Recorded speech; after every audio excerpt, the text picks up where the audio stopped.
আসসালামু আলাইকুম, সুপ্রিয় দর্শক মণ্ডলী। বিরতির পরে আমরা ফিরে আসলাম আমাদের রাজকথা অনুষ্ঠানে। আপনারা আমাদের সাথে যারা ছিলেন এবং নতুন যারা যুক্ত হয়েছেন তাদের জন্য আমাদের আজকের অতিথি জনাব দেওয়ান নূর চৌধুরী। আমাদের দেওয়ান নূর চৌধুরী সাহেব, আপনাকে বিরতির পরে আবার স্বাগত। ধন্যবাদ। আমরা যে কথায় ছিলাম, তত্ত্বাবধায়ক সরকারের কথায়, বিরতির আগে তত্ত্বাবধায়ক সরকার নিয়ে কথা হচ্ছিল যে এই সরকারটা কি ঠিক ছিল না এটাকে বাতিল করা সঠিক সিদ্ধান্ত হয়েছে আওয়ামী লীগের। তো আমি বলতেছিলাম যে কথাটা, যে এটা আসলে আওয়ামী লীগ খুব যে সদিচ্ছায় করেছে তা না, ইচ্ছাটা ওইটাই যে আমার ক্ষমতা চিরস্থায়ীকরণ। তো যেহেতু তত্ত্বাবধায়ক সরকারের মাধ্যমে গেলে এটি আবার একটা ঝুঁকির মধ্যে পড়া যেতে পারে, তো এই কারণেই এই সরকারটাকে প্রত্যক্ষ হোক আর পরোক্ষভাবে হোক আইনের মাধ্যমে সেটাকে করা হয়েছে। এখন আইন ব্যবস্থার উপরও তো মানুষের কোনো আস্থা ছিল না, জি, কারণ সেখানেও দলীকরণ। মানুষ মনে করছে যে সরকার যা চাচ্ছে সেরকম রায় দিয়ে যাচ্ছে, মানে ফরমাশি টাইপের একটা ব্যাপার। একটা রায় দিয়ে যাচ্ছে আদালত। তো সে কারণে আদালতের উপরও মানুষের আস্থা ছিল না। কিন্তু আপনি যদি ওই সময় রায়টা দেখেন, খায়রুল হক সাহেবের যে রায়টা, যেটার উপরে ভিত্তি করে আসলে তত্ত্বাবধায়ক সরকার ব্যবস্থা বাতিল করা হলো, সেখানে উনি বলছেন যে আরও দুটো টার্ম এই তত্ত্বাবধায়ক সরকারের অধীনে করা যেতে পারে। তো সেইখানে আমরা তখনকার, যদি আপনি মনে করতে পারেন, শেখ হাসিনা কিন্তু বলেছিলেন যে বিএনপির যে নেত্রী খালেদা জিয়াকে উনি বলেছিলেন যে আপনারা যদি চান আপনারা কয়েকটি গুরুত্বপূর্ণ মন্ত্রণালয়, যেমন একটা মানে যে আপনারা তো নির্বাচনকালীন যে সরকার, সেই নির্বাচনকালীন সরকারে আপনারা জয়েন করেন এবং আমাদেরকে আমরা স্বরাষ্ট্র মন্ত্রণালয় সহ কয়েকটি মন্ত্রণালয়ে আপনারা তার নিয়ন্ত্রণ আপনাদের হাতে থাকবে। এই ধরনের কথাবার্তা আমরা একটা দেখেছিলাম, আমার যতদূর মনে পড়ে, আপনি মনে করতে পারছেন কিনা। তো স্বরাষ্ট্র মন্ত্রণালয় থাকলে কিন্তু আপনার র্যাব, পুলিশ এবং যে আনসার, বিডিআর সবগুলি কিন্তু সেখানে থাকতো। তো ওই নির্বাচনটা যেটা প্রথমে, এবং সেখানে একটা কথা আলোচনা হয়েছিল যে এটা একটা মানে সাংবিধানিক যে আমাদের যে নিয়ম রক্ষার নির্বাচন, পরবর্তীতে আমরা আবার একটা সকলকে সাথে নিয়ে একটা নির্বাচনে আমরা যাবো, এই ধরনের একটা কথাবার্তা আমি যতটুকু মনে করতে পারি, আপনিও হয়তো মনে করতে পারবেন। কিন্তু পরবর্তীতে আমরা সেটা দেখলাম না, যেটা আপনি এখন বলছেন যে না, আসলে এটা তো আসলে উদ্দেশ্যই ছিল হচ্ছে যে পরবর্তীতে না আসা। কিন্তু যখন একটা আওয়ামী লীগের মতো একটা দল, যেটা অবশ্যই বাংলাদেশের ইতিহাসে অবশ্যই আওয়ামী লীগের অবদান অত্যন্ত গর্বের, যে ইতিহাস মহান মুক্তিযুদ্ধের সময়কার ইতিহাস থেকে শুরু করে, তো তারা 2008 সালের নির্বাচনে 233টা আসন পেয়েছে এবং আমাদের জানা মতে যে নির্বাচনে সবচেয়ে খারাপ করেছিল আওয়ামী লীগ, সেখানেও তাদের ভোটের যে অনুপাত সেটা প্রায় 40% কাছাকাছি। তো সেই ক্ষেত্রে ওনাদের আসলে ওনারা যদি নির্বাচন ওই সময় করতেন, এটা একটা হাইপোথেটিক্যাল কথা, তাহলে ওনারা কি খুব খুব খারাপ করতেন? মানে 233টা থেকে আপনার কি মনে হয় যে কতগুলি মানে মানে বা ওনারা যদি বিরোধী দলও হতেন, তাহলেও তো বাংলাদেশে মানে যে গণতান্ত্রিক প্রক্রিয়ায় যে নির্বাচনের যে এবং নির্বাচনের সময় যে সরকারের যেটা আপনি বলছিলেন, আমরা যে আলোচনাটায় ছিলাম যে তত্ত্বাবধায়ক সরকার ব্যবস্থা, এটা মানে কন্টিনিউ করতো, যেটার জন্য আওয়ামী লীগ আন্দোলন করেছিল এক সময়। এবং আমরা এখন আওয়ামী লীগ পক্ষের অনেককেই দেখতেছি তারা এই কথাটা বলছেন। যেমন আমি গত কিছুদিন আগে একটা টক শোতে দেখলাম যে ব্যারিস্টার তানিয়া আমির, উনিও বললেন যে আওয়ামী লীগ যে মই দিয়ে সরকারের ক্ষমতায় গেল, তারপরে তারা মইটিকে পুড়িয়ে ফেললো। তো এইটা যেটা আপনিও বলছেন, আসলে এই কথাগুলো এই কারণে আমরা আলোচনা করছি যে এই জিনিসগুলো মোটামুটিভাবে সবাই এই জিনিসগুলো কিন্তু একমত হচ্ছে, এই কারণে আমি এই বিষয়টা আমি আলোচনায় নিয়ে আসলাম। তো আপনি যেটা বলছিলেন এখন আপনার কাছে আমরা আবার চাবো। হ্যাঁ, আমি যেটা বলছিলাম যে এই যে সরকারের সদিচ্ছার অভাব, যে মূল ইচ্ছাটা হলো যে ক্ষমতা চিরস্থায়ীকরণ। হ্যাঁ, ক্ষমতা যদি জনগণ দেয়, জনগণের ভোটের মাধ্যমে যদি ক্ষমতায় থাকে, সেটা আওয়ামী লীগ হোক, বিএনপি হোক, সেটা যদি 15 বছর 20 বছর থাকে, সেটা তো সমস্যা নেই। আজকে ভারতে যেরকম মনে করেন একটা ধর্মীয় গোষ্ঠী ক্ষমতায় আছে, তারা তো নির্বাচনবিহীন কোনো ইয়েতে নেই, তারা নির্বাচন দিয়ে মানুষের ভোট পেয়েই তারা আছে। আর মানুষ যদি কাউকে চায়, হ্যাঁ, আপনি গণতন্ত্রে ভারতের কথা নিয়ে আসলেন, সেটা ঠিক আছে। ভারত তো আসলে গণতন্ত্রের দিকে আমরা দেখলাম যে ভারতে নির্বাচন ব্যবস্থায় কিন্তু ভারতে আসলে কোনো ধরনের ওইরকম অভিযোগ উঠে না যে আসলে এভাবে যে যেটা রেগিং করা, ভোট রেগিং বা যেটাকে আমরা আমরা দেখলাম যে না এই ব্যবস্থায় যে ইলেকশন ইঞ্জিনিয়ারিং যেটা আমাদের হ্যাঁ আমরা পত্র পত্রিকায় দেখি। আর আরেকটা জিনিস দেখলাম যে আসলে ভারত বিরোধী তো আমাদের একটা সেন্টিমেন্ট বাংলাদেশে অনেকের মধ্যে আমরা দেখতে পাচ্ছিলাম মাঝখানে কিছুদিন আগে, যখন নতুন এই ইন্টারিম গভর্নমেন্ট আসলো বাংলাদেশে।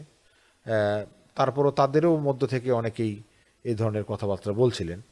কিন্তু আজকে আমরা এখন দেখছি যে আসলে যে ভারতের যে কথাগুলো তখন বলা হয়েছিল, বিশেষ করে ভারতের অনেক অধিবাসী বাংলাদেশে তারা চাকরি করে, 26 লাখ ভারতীয় লোক নাগরিক বাংলাদেশে চাকরি করছে, তাদেরকে বাংলাদেশ থেকে বের করে দেওয়া হবে।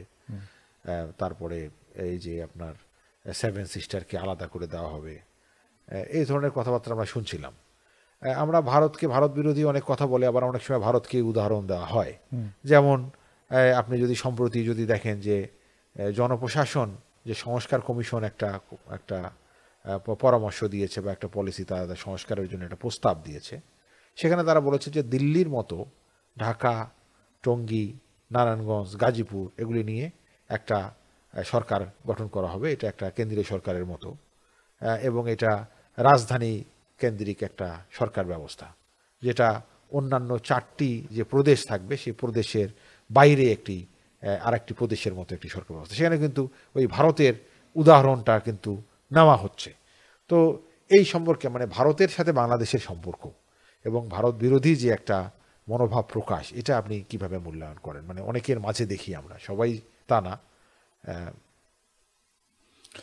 জি, তো আমরা ভারত বাংলাদেশ সম্পর্কে আহ, আসি। তার আগে আমি যে কথাটা বলতেছিলাম এটা শেষ করে নেই, যে আওয়ামী লীগ সরকারের সেটা সদিচ্ছার অভাব ছিল এবং সে তার স্বার্থের কারণেই তত্ত্বাবধায়ক সরকার বাতিল করেছে যে নির্বাচনগুলো দিয়েছে, সেই নির্বাচনে যদি বিরোধী দলের এবং জনগণের অংশগ্রহণ থাকতো তাহলে কোনো সমস্যা ছিল না। হ্যাঁ, মানুষ যদি ভোট দিয়ে আওয়ামী লীগকে ক্ষমতায় রাখতো তাহলে সেটা কোনো সমস্যা ছিল না। সমস্যা হয়েছে যে আওয়ামী লীগ চালাকি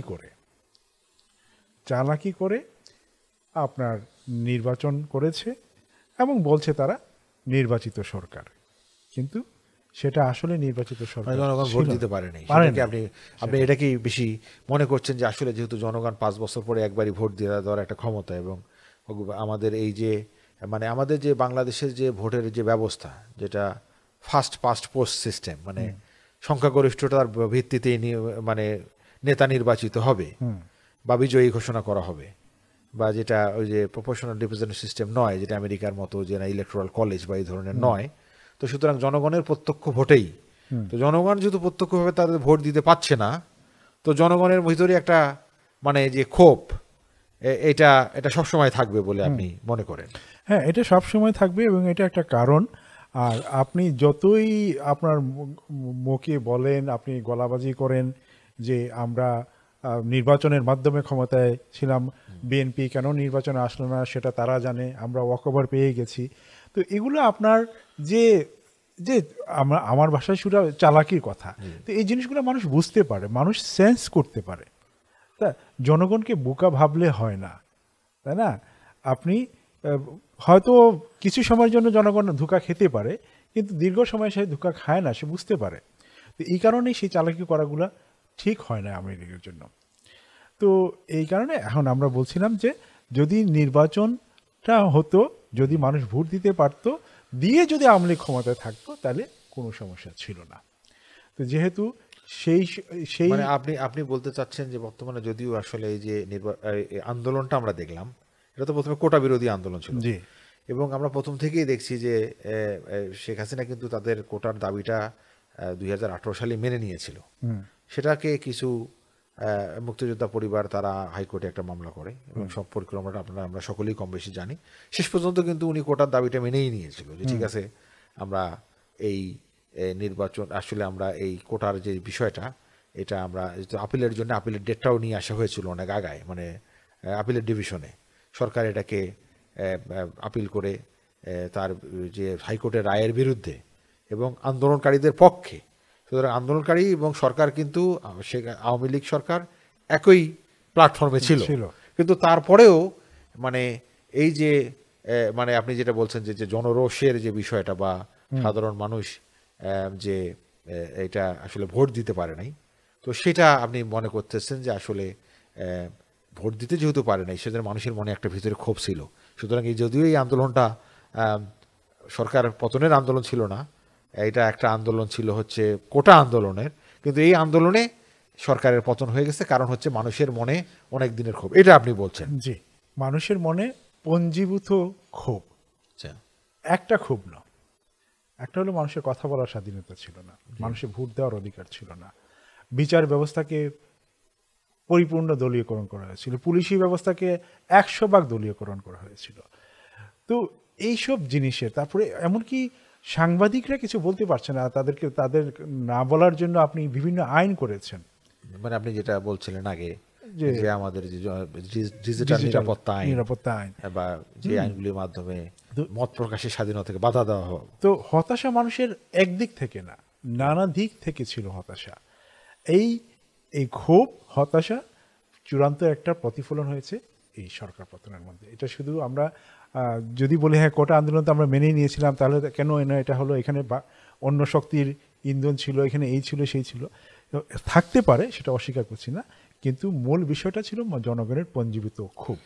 এটা আপনি করলেন, কিন্তু এরপরেও আমরা যদি আরেকটু দেখি এই জিনিসটাকে, যে যখন আমাদের ইন্টারিম গভর্নমেন্টের প্রধান ডক্টর মোহাম্মদ ইউনূস সাহেব জাতিসংঘে গেলেন, ওই সময় কিন্তু ওই যে আপনার ক্লিন্টন ফাউন্ডেশনের যে বক্তব্যে উনি বললেন যে এটা একটা মেটিকুলাস ডিজাইনের মাধ্যমে এটা করা হয়েছে, তাহলে তো আপনি যে কোটা আন্দোলন থেকে যে এটা গেল, তাহলে এটা তো দুইটাই মানে আপনার যে মত আপনি এখন দিলেন যে পঞ্জীভূত ক্ষোভের মাধ্যমে অনেক দিনের একটা পঞ্জীভূত ক্ষোভ ছিল এবং এই বিষয়গুলো এটাকে অনুঘটক ছিল, সেই জন্য কোটা আন্দোলন দাবি মেনে নেওয়ার পরেও মানে আপনার কথা বোঝা, যখন এই যে আবু সাইদ সহ অন্যান্যরা যারা পুলিশ গুলি করলো, পুলিশের গুলিতে তারা নিহত হলেন, বা সরকার যেহেতু এটা দায় অবশ্যই সরকারের হাতে যাবে, যেহেতু পুলিশ সরকারের একটা বাহিনী, যেমন আমরা একটু আগে বলছিলাম যে না, যখন 32 নাম্বার বা অন্যান্য জিনিস বা বাড়ি ঘর স্থাপনাগুলি বুলডোজার দিয়ে ধ্বংস করা হয়, তখন আইন শৃঙ্খলা পরিস্থিতির যে বাহিনী ছিল তাদের দায়ও কিন্তু সরকারকে নিতে হবে, তারা যেহেতু বাধা দেয়নি।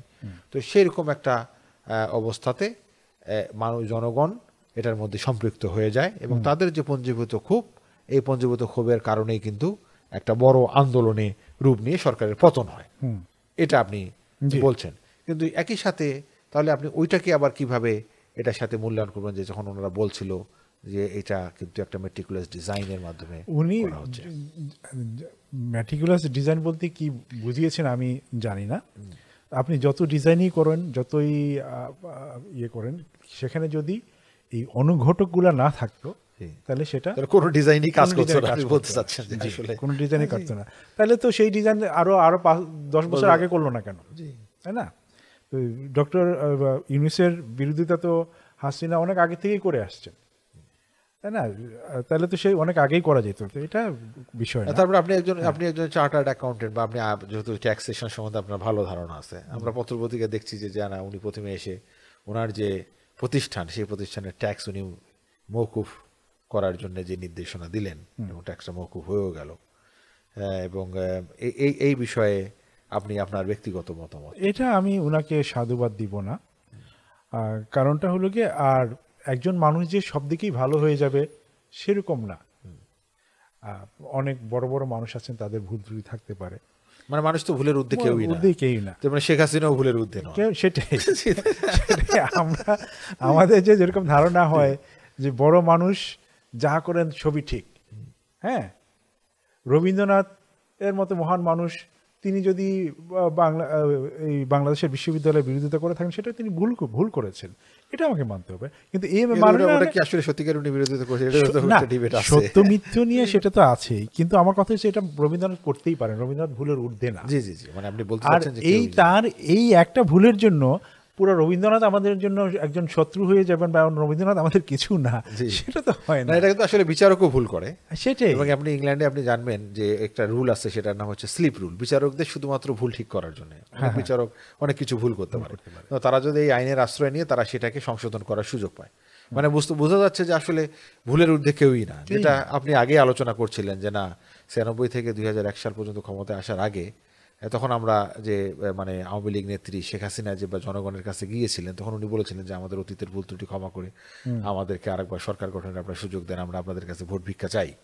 তো তারপরে কিন্তু জনগণ সেটা ইতিবাচক নিয়েছে। এখন আমাদের অবশ্যই আমাদের সময় শেষের দিকে চলে আসছে, আমরা আর 5 মিনিট সময় পাবো। তো আপনি আমাদেরকে এই 5 মিনিটের সংক্ষিপ্ত সময়ের মধ্যে বলবেন যে আসলে যে আমাদের সামনের বাংলাদেশ বা ভবিষ্যতের বাংলাদেশ আপনি কিভাবে দেখতে চান, এই সরকারের কাছে আপনার প্রত্যাশা, আওয়ামী লীগের কাছেও আপনার প্রত্যাশা। আওয়ামী লীগ যেহেতু বাংলাদেশের একটি বড় রাজনৈতিক দল এবং আপনিও একটা মতামত প্রকাশ করেছেন যে আওয়ামী লীগকে রাজনীতি থেকে এক্সক্লুড করা ঠিক হবে না, এবং আপনি বললেন যে তাদেরকে সাথে নিয়েই তারা রাজনীতি করবে, তারা যেহেতু একটা বড় রাজনৈতিক দল, তাদের রাজনীতি করার সুযোগ আছে। জনগণ যদি প্রত্যাখ্যান করে তাহলে সেটা জনগণের ব্যাপার, কিন্তু তাদের রাজনীতিতে সুযোগ দিতে হবে। তো এইগুলি বিষয় নিয়ে আর রাজনীতিতে সুযোগ না দিলে বা যেভাবে তাদের সাথে যেভাবে কথাবার্তা আমরা পত্রপত্রিকায় দেখছি, তাহলে বা ভবিষ্যতে বাংলাদেশে আমাদের রাজনৈতিক প্রেক্ষাপটটা কি হবে, এই বিষয়ে আপনি আপনার এই যে শেষের অংশটুকু আমরা এটা নিয়ে শুনতে চাই আপনার কাছ থেকে।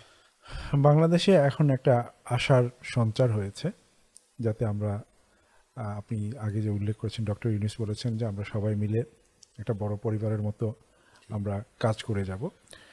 আমি আশা করি, আমি আশাবাদী মানুষ যে সেরকম সবার এখানে বিএনপি, আওয়ামী লীগ, জামাত, জাতীয় পার্টি সবাই অংশগ্রহণের মাধ্যমে একটা নির্বাচন হবে এবং জনগণ যারা ভোট দেয় তারাই ক্ষমতা যাবে, এবং এই প্রক্রিয়াটা যাতে আমরা ধরে রাখতে পারি, চলমান থাকে। হ্যাঁ, চলমান, কেউ কোনোভাবে ব্যাহত করতে না পারে।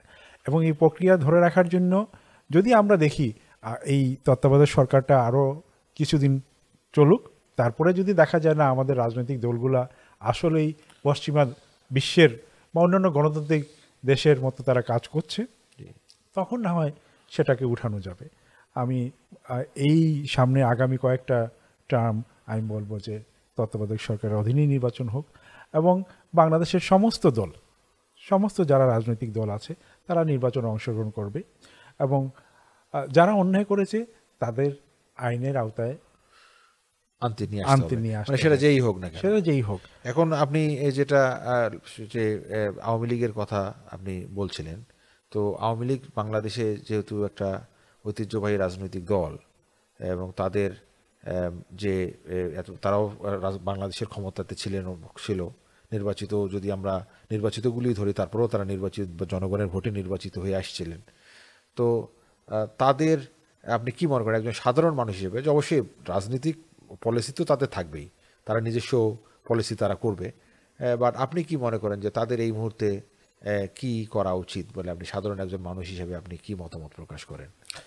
আমি এখন আওয়ামী লীগ কী করবে সেটা তো আমি বলতে পারবো না, তো আমি আশা করব তারা যে অতীতে যে ভুলগুলো হয়েছে সেই ভুল থেকে তারা শিক্ষা নিয়ে আগামীর পথ চলবেন এবং স্বীকার করতে হবে পরিস্থিতি যদি আমরা পর্যবেক্ষণ করি, পরিস্থিতি যদি আমরা মূল্যায়ন করতে চাই, দেখব যে আমাদের কি ভুলগুলো হয়েছে, সেই ভুলগুলো থেকে আমরা শুধরে যদি যেতে পারি তাহলেই তো আমরা আবার নতুন করে পথ চলতে পারি। আর একই ভুল যদি আমরা বারবার করতেই থাকি তাহলে ক্রমশই আমরা জনবিচ্ছিন্ন হয়ে যাব। তো আর এই যে আওয়ামী লীগ যে বাংলাদেশের যে নির্বাচন, এই নির্বাচনে সামনে যে নির্বাচন আসছে, এই নির্বাচনে আপনি কি মনে করেন যে আওয়ামী লীগের অংশগ্রহণ করতে দেওয়া উচিত? অবশ্যই উচিত, আওয়ামী লীগকে অবশ্যই ক্ষমতা নির্বাচনে অংশগ্রহণ দেওয়া উচিত, কারণ এটা তো মানুষের রাজনৈতিক অধিকার, সেটা কেন থাকবে না, সেটা তো থাকতে হবে। আর কোনো দলকে ব্যান করে কোনো কিছু করে আসলে মানে ভালো কিছু হয় না। ভবিষ্যতের জন্য আসলে আমাদের যেভাবে আমরা স্বপ্ন দেখছি বাংলাদেশকে নিয়ে, এরকম ভালো একটা বাংলাদেশ আমরা পাবো না এরকম। আর এই জিঘাংসার রাজনীতি, হিংসার রাজনীতি, এর থেকে আমরা বের হয়ে আসতে হবে।